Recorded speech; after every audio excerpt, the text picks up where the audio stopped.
Assalamualaikum warahmatullahi wabarakatuh. Ashamar kafune akkam jirtan dhageeffattoonni YouTube channel Soofuma Rap. Bakkuma jirtanitti nageenyi kan koo isin haadha qabachaa. Har'as video haalaan barbaachisaa ta'e tokko isiniif qabadhee jira.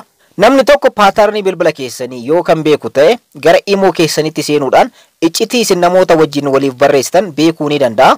Bilbila keessanitti kennuu dandeessanii namni tokko bilbila keessan erga fuudhee booda paatarnii bilbila keessanii ni beeka yoo ta'e paatarnii bilbila keessanii banuudhaan privacy bilbila keessan irratti argamu yookaan wantoota bilbila keessan irratti adeemsiftan hundayyuu arguu ni danda'a.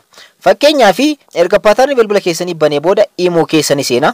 Ergasii immoo imo irratti wantoota isin namaa walii barreessaa turtan iccitii keessan hundayyuu arguu ni danda'a jechuudha. Imo keessan irra ni seena. Ergasii immoo imo irratti nama akkamii wajjin haasaa akka jirtan maal namoota akkamii wajjin akka haasaa jirtan salphamatti iccitii bilbila keessan irratti argachuu ni danda'a. Imo keessan irratti wantoota argaman hundayyuu wantoota isin namaa wajjin chat gootan, wantoota sagalee isin waliif ergitan, video ta'uu danda'a, akkanumallee suuraa adda addaa ta'uu danda'a. So iccitii imo keessan irratti argamu guutumaan guututti argachuu ni danda'a. Imoon immoo sitingii addaa tokko nuuf fidee jira. Wanta kana kan hambisuu danda'u jechuudha.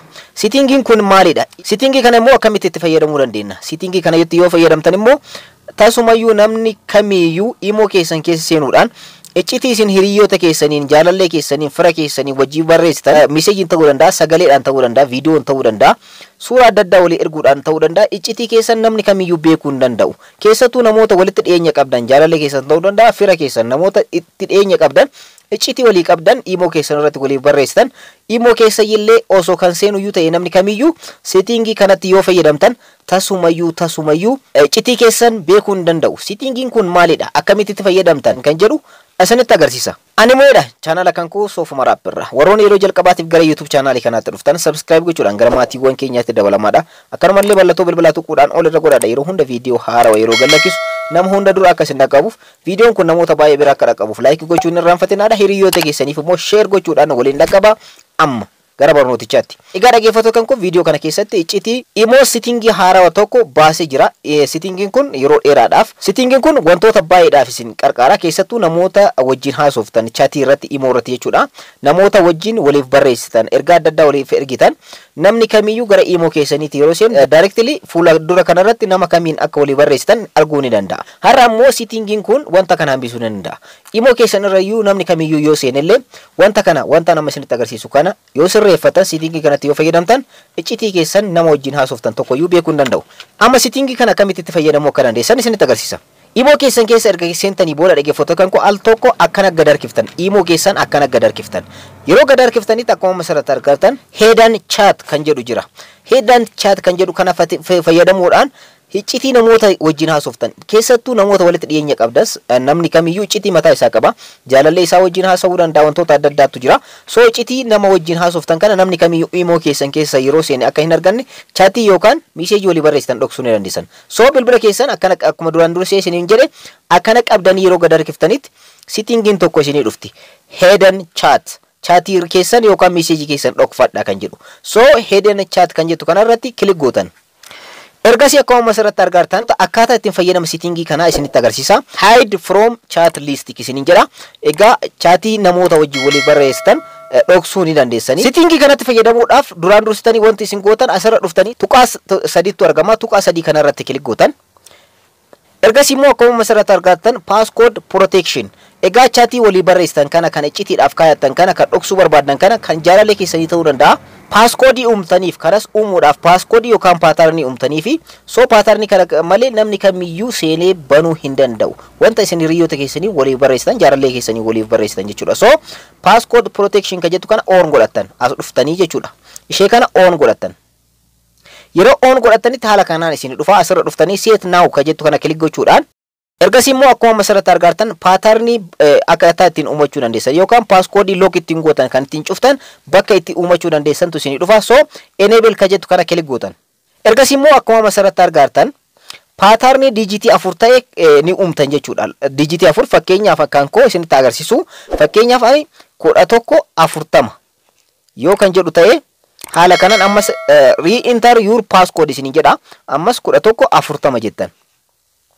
Ergasii immoo successful ergasii immoo fixanii jirtanii isiniin jedha. So yeroo kamiyyuu paaskoodii kanatti fayyadamuudha yookaan piinii kanatti fayyadamuudhaan chatii keessan keessa seentanii jechuudha kan iccitii keessanii. So namni kamiyyuu chatii hiriyoota keessanii jaalala keessan wajjin haasoftan paatarnii kana yookaan paaskoodii kana yoo hin argatin tasuma argachuu hin danda'u. So dan jettanii ergasii immoo on godhatanii jirtanii jechuudha paaskood protectionii kana. Amma immoo qastii kana yookaan xiyyaa kana tuquudhaan duubatti deebitu. Ergasii immoo asir dhuftanii add chatis nama dhokfachuu chatii dhokfachuu dandeessan miseejii nama wajjin barreessitanii kana ni filattan. Fakkeenyaaf add chatis kan jettu kana kilik gochuudhaan ergasii immoo hiriyoota keessan kan asirratti argaman kanneen keessaa kamiin dhokfachuu barbaadan kan dhokfachuu barbaadan asirratti ni dhoksitu jechuudha. Kanaafuu fuulduratti geengootu argama. Fakkeenyaaf an hiriyaa kan koo kana wajjin kana wanta haasa'u dhoksuu barbaada yoo ta'e asirratti qofa geengoo kana keessa raayit itti gootan. Raayit itti gootanii ammas nama barbaadan kan dabalataa kan hiriyaa keessanii kan jaalala keessanii kan barbaadan dabalachuu barbaadan asirratti namuma san fuulduratti geengootu argama. Geengoo san keessatti raayit gochuudhaan fakkeenyaaf nama lama filadhee jira. Isin namoota dabalataa dhokfachuu barbaadan itti dabalachuu ni dandeessanii hanga barbaadan gochuu ni dandeessanii sun fedha keessan hiriyoota qabdan immoo irratti qabdan keessaa. Ergasii immoo nama lama filadhee jira. Ergasii immoo raayit kan jettu kana kilik gootan. Egaa akkuma masarratti argattan namoonni lamaan kun as dhufanii jiran. Namoota kanneen lamaan wantoota waliif barreessu hunda jechuudha. Dhaggeeffattoota kan namni kamiyyuu arguu hin danda'u jechuudha. Wantoota namoota kanaan waliin barreessu imoo kan korra namni tokko yoo seeni arguu hin danda'u ta'usumayyuu jechuudha. Kanaafiyyuu jaalala keessan wajjin akkanumallee hiriyoota walitti dhiyeenya qabdan kan iccitii walii qabdan iccitii namni kamiyyuu ni qaba. So kanaafiyyuu as keessatti hide chat kan jedhu kana keessatti dhokfachuu ni dandeessanii. Kan biraatti dabaluu yoo barbaadan immoo add chatis kan jettu kana kilik gochuudhaan ammalas hiriyoota keessan kan dhokfachuu barbaadan itti dabalachuu ni dandeessanii. So wanta kanatti fayyadamaa isinii jechuu barbaada. Amma immoo dhaggeeffattoota kan akkaataa ittiin keessa yeroo seentan paaskoodii kana isin gaafatu isinitti agarsiisu. Imoo keessan keessa namni kamiyyuu yeroo seenutti fuulduratti kan argatu dhaggeeffattoota kan akkuma masarratti argartan namoota waliif barreessitan ni argata. So iccitii nama iccitiidhaan waliif barreessitan miseejii iccitii kan argachuudhaaf isin immoo akkana qabdanii yeroo gad harkiftanitti dhaggeeffattoota kan head chat kan jedhu ni argatanii isarratti kilik gochuudhaan ergasii immoo akkuma masarratti argattan paaskoodii yookaan piinii duratti isan isin gaafata. Piinii kana malee namni kamiyyuu miseejii as keessatti isin hiriyoota keessanii jaalala keessanii waliif barreessitan kana arguu hin danda'u jechuudha. Bifa kanaan dhokfachuu dandeessanii fakkeenyaaf an 1140 jedhee waan tureef 1140 yeroo itti galchutti jechuudha. Direct namoonni miseejii isaanii akka dhokatu barbaade sun bira ni dhaqqabaa jechuudha. Akkuma masarratti argattan namoota lama dhoksee ture jechuudha. So bifa kanaan miseejii isin hiriyoota keessanii waliif barreessitan wanta isin hiriyoota keessanii waliif barreessitan jaalala keessanii waliif barreessitan imoo keessan irratti paaskoodii itti godhachuudhaan hidhachuu ni dandeessanii jechuudha. Piinii kana malee namni kamiyyuu seenee hiriyaa keessan wajjin wanta haasoftan miseejii isin walii ergitan argachuu hin danda'u. So dhaggeeffattoota barnoota kana keessatti akka fayyadamtan abdiin qaba. Imoo keessan keessa namni kamiyyuu seenee paatarnii kana yookaan piinii kana malee tasumayyuu namni kamiyyuu iccitii namoota wajjin waliif barreessitan argachuu ni danda'u. Bilbila keessan argatee namni tokko imoo keessan keessa yoo seene haala kanaan hiriyoota keessaniin jaalala keessan wajjin wantoota haasoftan head chatii kana jalatti dhokfachuudhaan imoon sitingii ajaa'ibaa nuuf qopheessee sitingii kanatti fayyadamuudhaan dhoksuudhaan namni kamiyyuu akka itti fayyadamne gochuu ni dandeessan. Barnoonni kan koo kanarraa kana fakkaata akka irraa fayyadamtan akka itti fayyadamtan abdii qaba.